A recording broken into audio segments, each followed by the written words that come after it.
Hello friend, केम छो? तो स्वागत है आज एक नवा विडियो में। अने आज આપણે ભરવાનું છે લસણ।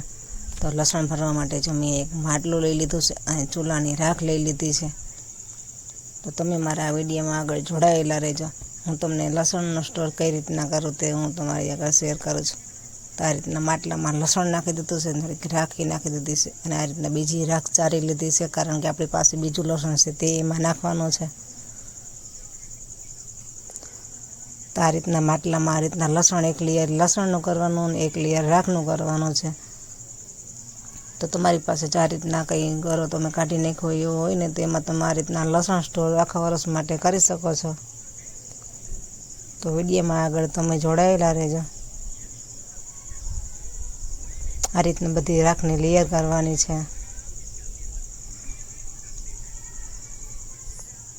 કારણ કે મારી પાસે લસણ જાજુ હતું એટલે આખા વર્ષ માટે રાખવું હતું, એટલા માટે મેં આ રીતના માટલામાં લસણ આ રીતના સ્ટોર કરું છું।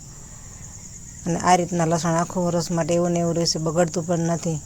તમે આવતી સાલ સુધી આ લસણ ખાઈ શકો છો।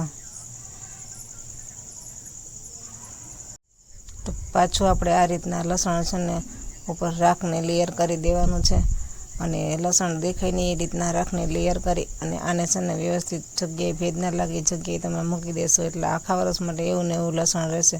કારણ કે મારા દાદી છે ને આ રીતના લસણ સ્ટોર કરતા, અને મેં જોતા કે તમે આ શું કરો છો તો એમ કહેતા કે લસણ બગડે નહીં એના માટે આ રીતના, એટલે મેં પણ આ રીતના લસણ સ્ટોર કર્યો।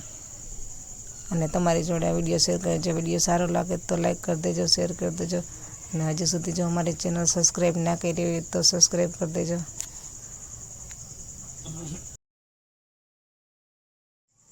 તો ચાલો આપણે આવી જ રીતના આ રીતના બધું આપણું લસણ સ્ટોર કરી લીધું છે, અને રાખનું લેયર કરી અને આપણે આ માટલું ભરી અને કમ્પ્લીટ કરી દીધું છે।